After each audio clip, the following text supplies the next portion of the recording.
Brilliant. Okay, we're good. We're being visited by Zoom land, and we're here tonight to welcome Barbara Pelman and Karen Enns.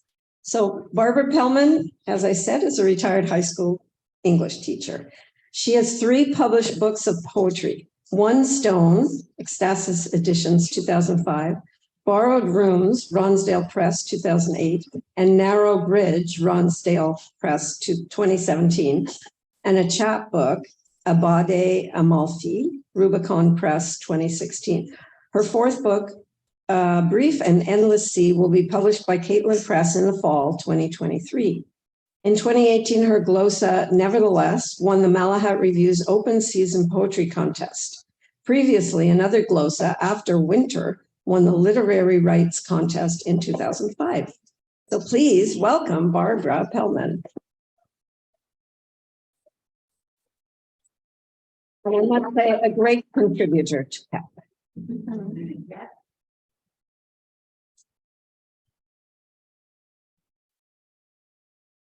Oh, this is a lot scarier than doing open mic. So there you go. You want this? Okay, so I spent this lovely morning flying over Vancouver and around and up and returning from Vancouver, where I go back and forth. And I thought, really, I should be reading poems about my mother because she's about to be 107 next week, but I'm not. I'm not 107 either, but no. But instead, I wanted to read some poems about music because Karen and I, one of our connections is that she was my piano teacher. She tried really, really hard, and I didn't try hard enough. So I was telling her that my piano is now mad at me and it's out of tune. So, but we have that lovely connection. And so I thought to honor Karen, who is both a wonderful, wonderful poet and a concert pianist. Like, how can you manage 2 fabulous things? I don't know. Okay, but, and so in preparation, I watched Vladimir Horowitz playing Rachmaninoff's 3rd this afternoon. Oh my God, how do the fingers know, Karen, how do the fingers know what to do and how to do it? So all I can manage is a few poems about music. So that's what you're going to get. So I'm going to read 2 poems about the mysterious Marcello from this lovely little chapbook, of which there are only 2 left. And then I'm going to read a poem about those terrible piano lessons from this book, Narrow Bridge.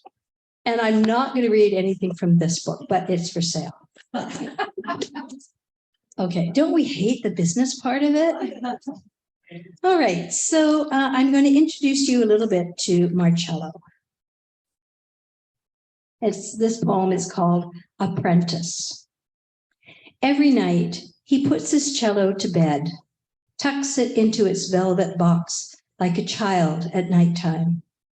I know so little about his work, the hours of it, the scales, major and minor, diminished chords, 7th intervals, words I make into poems, not music. I only know how he sounds under the fig tree, a trio of wind and crow and cello. I once tried to pull the bow across the strings, press my fingers into the wood, unfamiliar gesture like stumbling on pebbles. At home, I play the piano parts of the trio or try, my fingers inept, the melody so clear in my head. My niece, 7 years old, practices from the same book I use, Level 3 Conservatory of Music. Her fingers, half my size, run confidently across the keyboard, jump octaves, landing where they're supposed to land. I plod through the text, following each note, making different mistakes each time.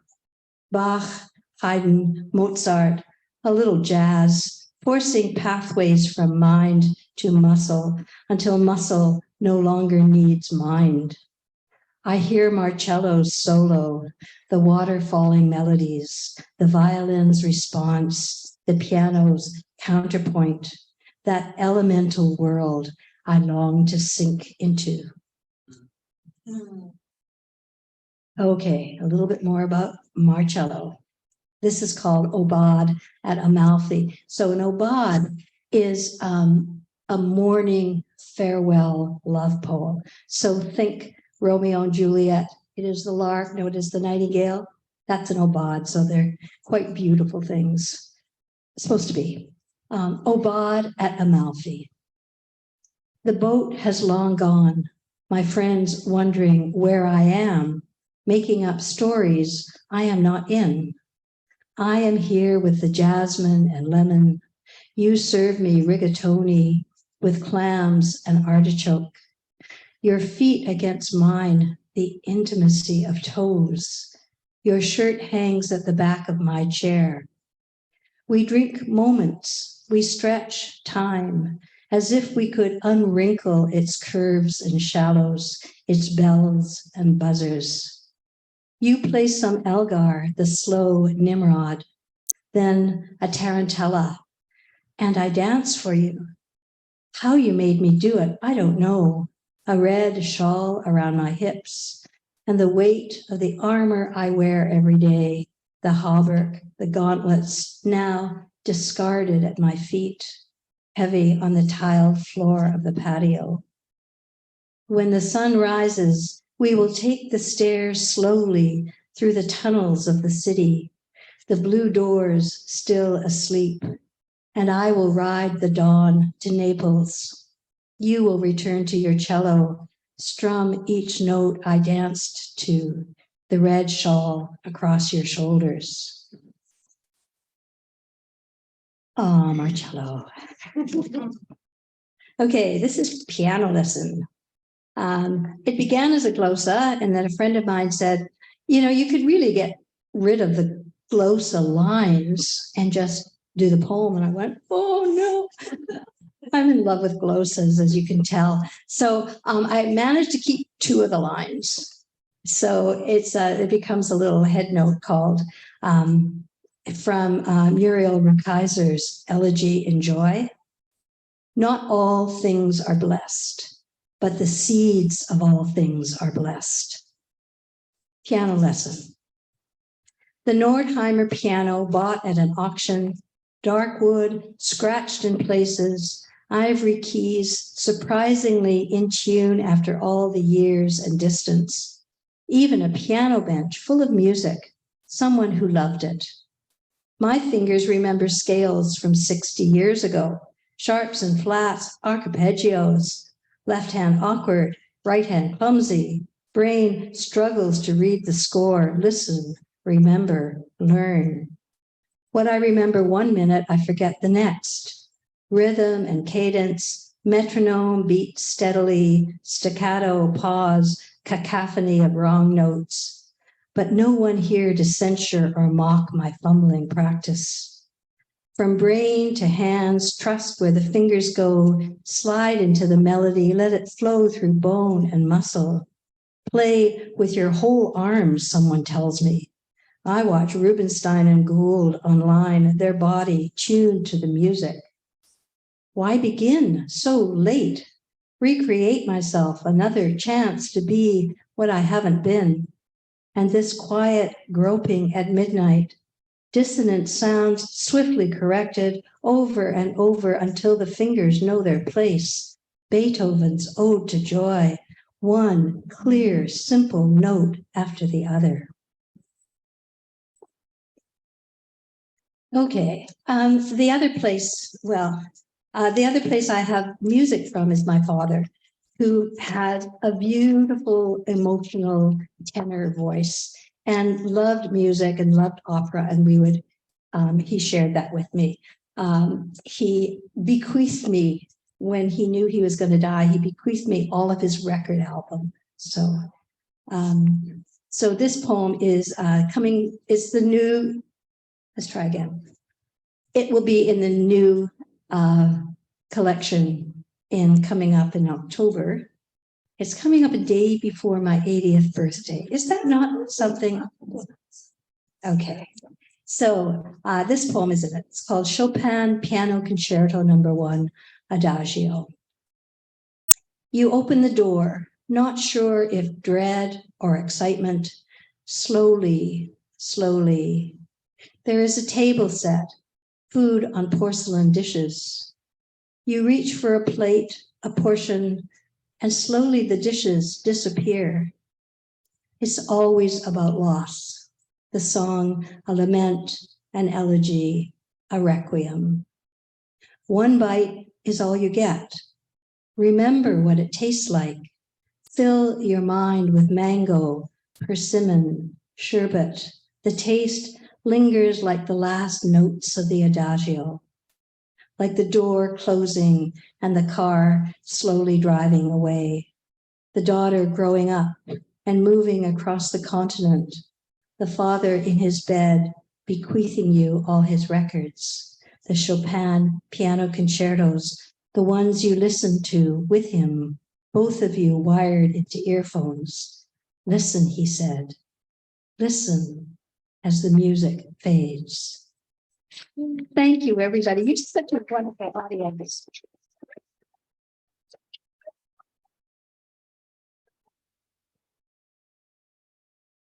Thank you, Barbara. You're such a wonderful poet. And making music with your poetry, that's what you do. So now I get to introduce Karen Enns.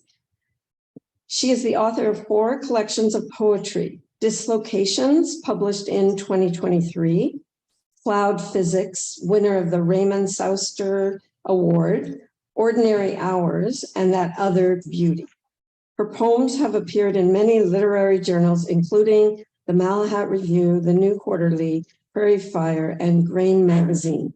She lives in Central Saanich. Oh, I didn't know that.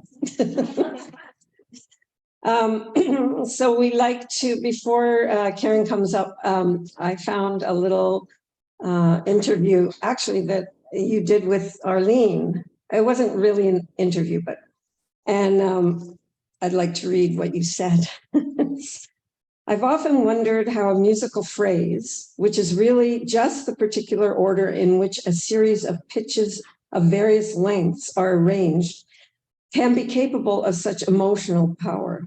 One note placed differently or held for a shorter or longer period of time can change the entire effect. A line of poetry or a group of lines works the same way. That something so briefly heard can stay with us so long that we remember lines of verse or music our entire lives, or that we remember the exact place and time of our first hearing them, is hopeful. This is reason enough to write poetry. Thank you, Karen. And so now we're going to hear Karen's poetry.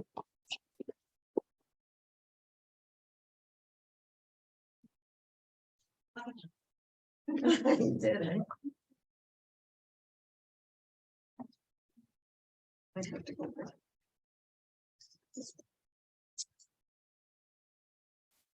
Should I put this up? I think for you. Yeah. Thanks, Nancy. And thank you, Zoe, for organizing this months ago. It's a pleasure to read with Barbara. As she said, we're good friends, and it was lovely to hear those poems about music. Reminded me of our music sessions together. And it was wonderful to hear the open mic poets too. I always think it's such a brave thing to do, to stand up and read only one poem, because you don't have time to get into the sway of it. Can everyone hear me? Oh, okay. I'd like to begin with a poem about the act of writing.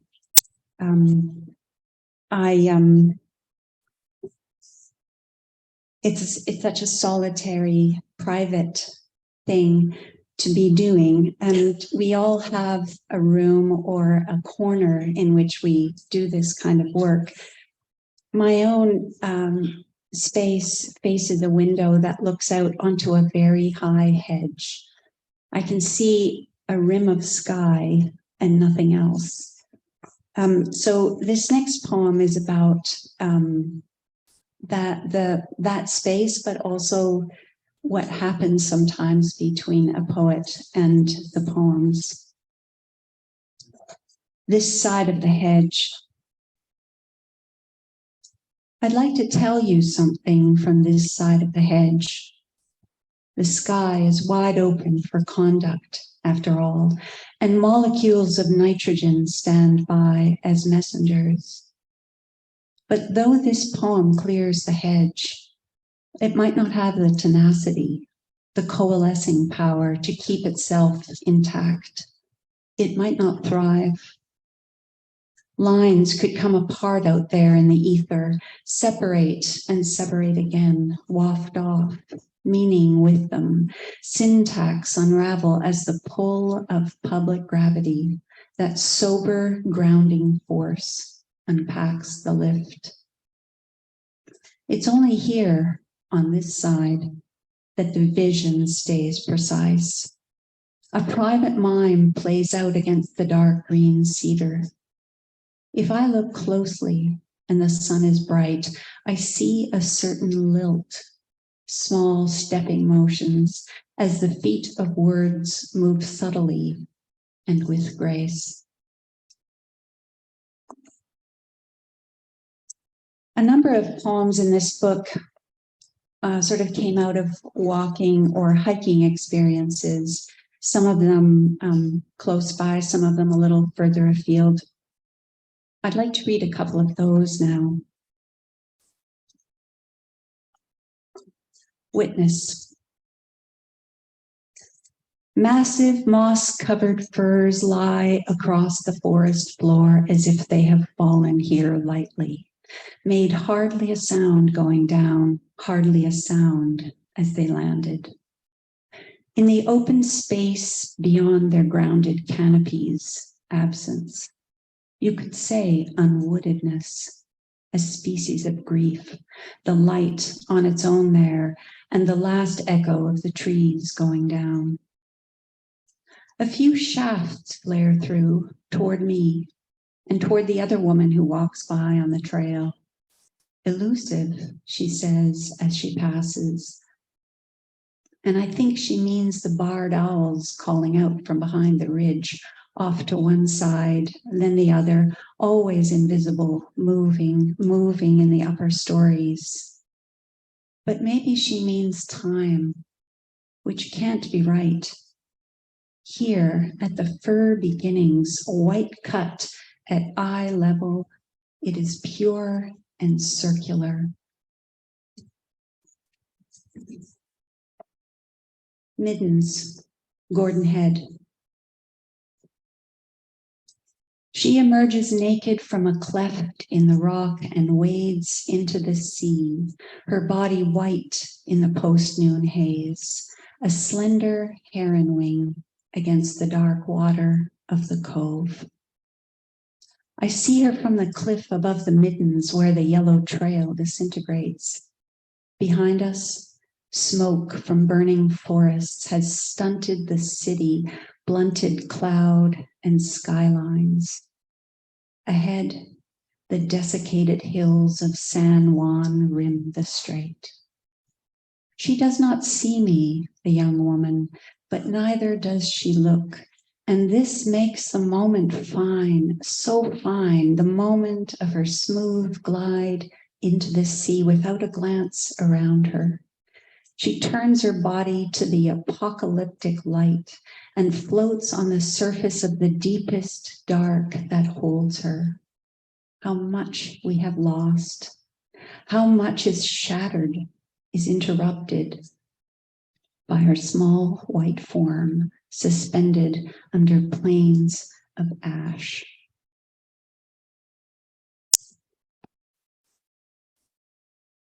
Sorry.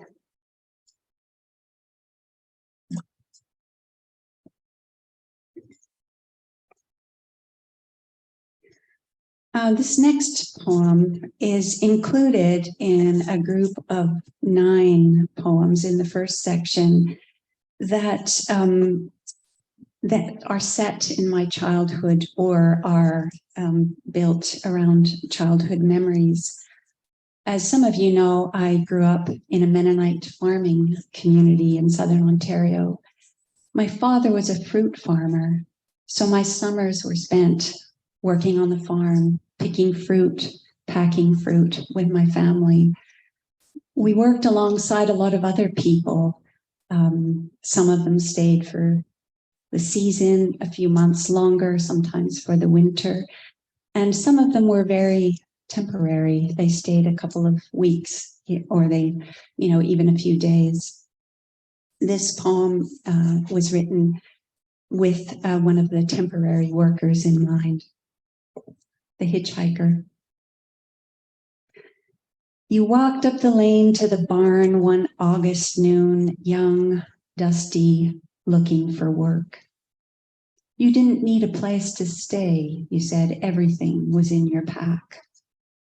The harvest was in full throttle, farmers on their orchard jeeps hauling peaches up and down the gravel roads.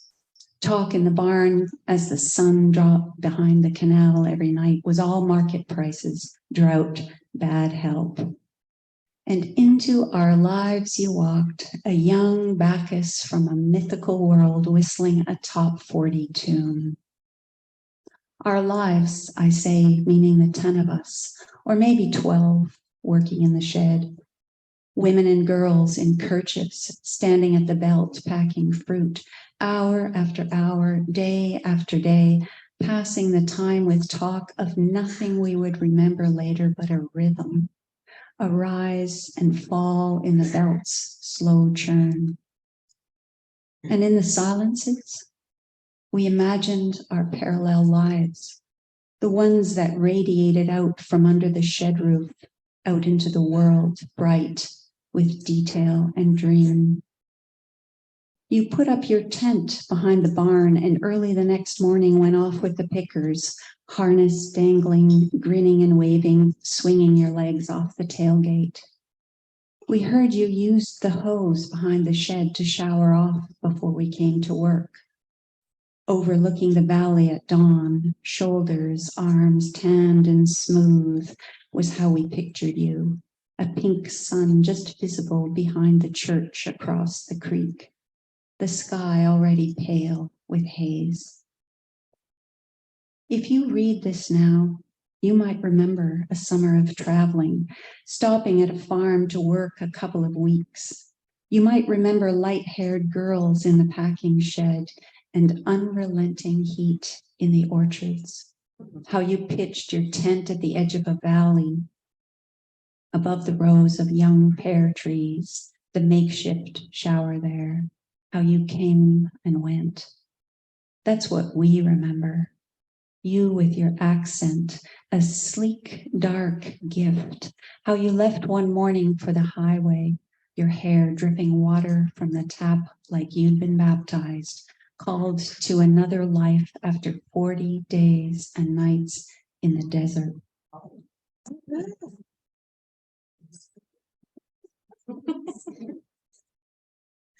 The canal that I mentioned in that poem is the Welland Canal, which separates the farms around Niagara-on-the-Lake from the city of St. Catharines.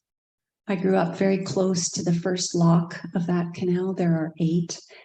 And the school that I attended, which doesn't exist anymore, was close by. And from the schoolyard, you could hear the ship's horns as they went through the canal. The canal. Listen long enough and something roars, moves on its gargantuan axis, creaks and groans. It isn't the ship rising in the loch a mile from here, or the barns settling down into the loam and clay. And it isn't the wind that riffles the high grasses on the field, the moving grasses behind the school where the gulls lift off and flare above the creek as they head for the strip of woods east of here. It isn't the bridge going up to let the ship through the canal as the schoolyard turns and turns in the belts of wind and the ship's horn blasts and the gulls holler. And it isn't you standing here, listening hard. Not you. You haven't lived yet. And I'll read the last one of that suite of poems called In All These Poems. In all these poems, I'm partly somewhere else, with you, without you, walking toward you or away, but you are there, your small face watching from the shadow of a doorway or a set of stairs, from behind a curtain or a table. Sometimes I see you at the piano. You stop playing, turn to me, and in that pause, tell me something necessary.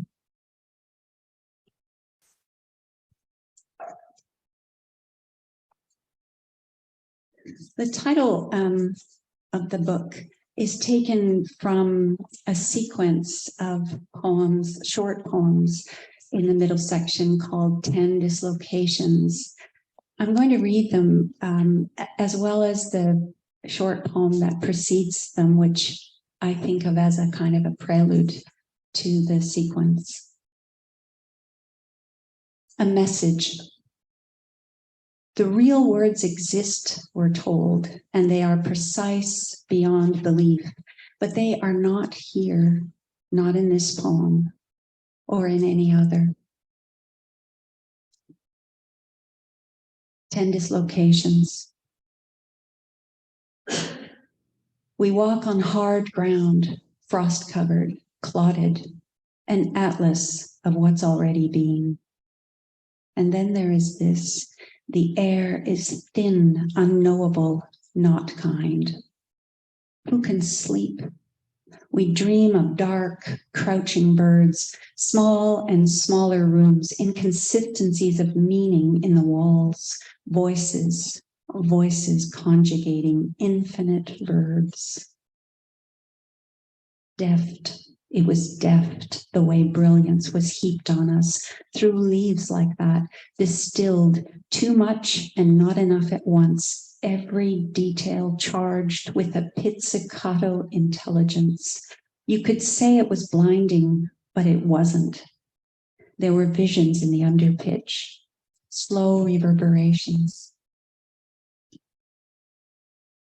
without which the moment flattens out and spreads, becomes the length and width of one endless night, this one, rattling its tail of bristles, without which, meaning love, meaning without love, dawn will be difficult.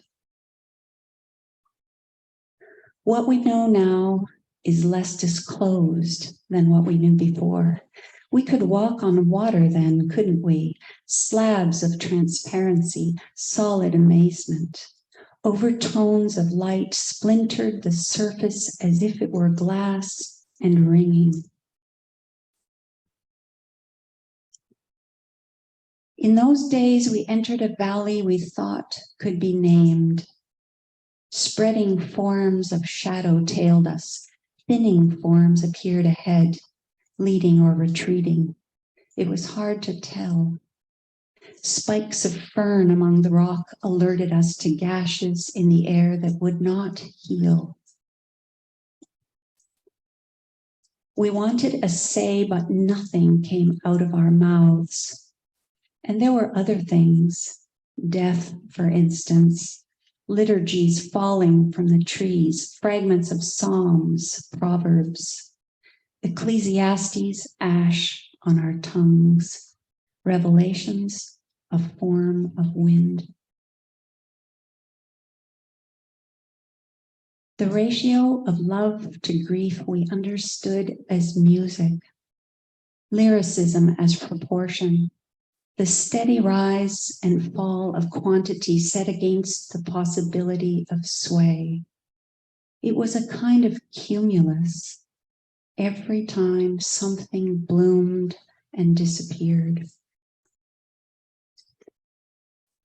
Beauty has burned itself out at the edges. It is so obvious.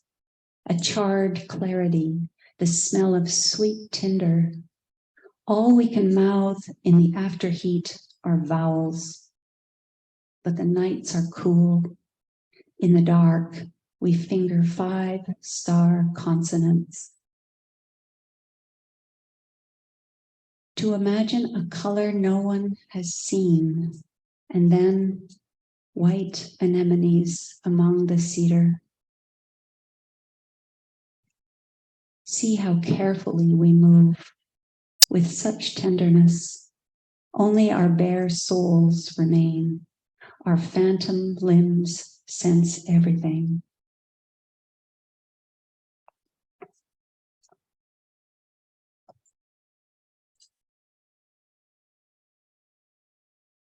A few years ago, I moved from Victoria to Central Saanich, which is where I live. And it's not a far distance from one place to the other, but it felt far. I felt as if I was moving to a different geography. And even the birds were different. For the first time since I left Ontario, I heard mourning doves on a daily basis. So the disorientation of the move lasted, is that okay? Lasted longer than I thought it would. And I thought about that a little bit as I was writing some of the poems of this book. But this particular one came about because of the idea of moving. A theory of nostalgia. Here you are among hydrangeas on steroids, pumped up for the sale, looking out at the crumbling shed, which seemed, when you saw it first, quaint, but now a project, and all your lovely junk. Paper documents of acquisitions and defeats, files, forks, photographs, children's art, now dimpled with time and a long fridge span. Who said you never know who might become the next Picasso? Not to mention the broken yellow bicycle in the dining room. Curtain rods that may or may not fit the curtains you have yet to buy, a piano on loan, beds the wrong size for the rooms and the people in them, empty plastic pots for the perennials you meant to divide but left behind in your garden, the old one, to keep watch for you, your claim from beyond. And books. Boxes of books, more books than necessary to flesh out the tale of your obsessions. Russian winters, South African nights, post-war displacements, moors and heaths, gray Slavic cities in relentless rain, plains and solitude, poplars and more plains, Irish, Spanish, northern coasts.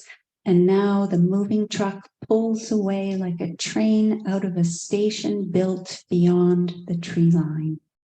Coal for lamps, little food.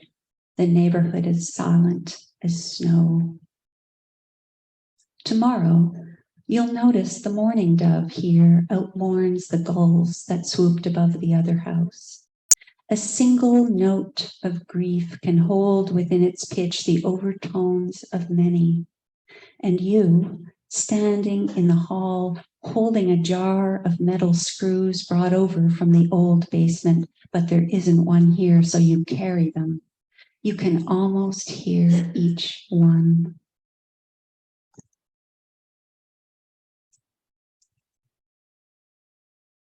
It seems like a good idea to end the reading with the last poem in the book, which is called Almost. There is nothing to say. Deer graze near the White House again, their shapes barely moving under the trees, in the shadows there. Nothing else is moving, no wind. There has never been wind, it seems, never so many things. But belief, there is that, and music. Some days nothing becomes something and then nothing again. You read the lips of air. Thank you.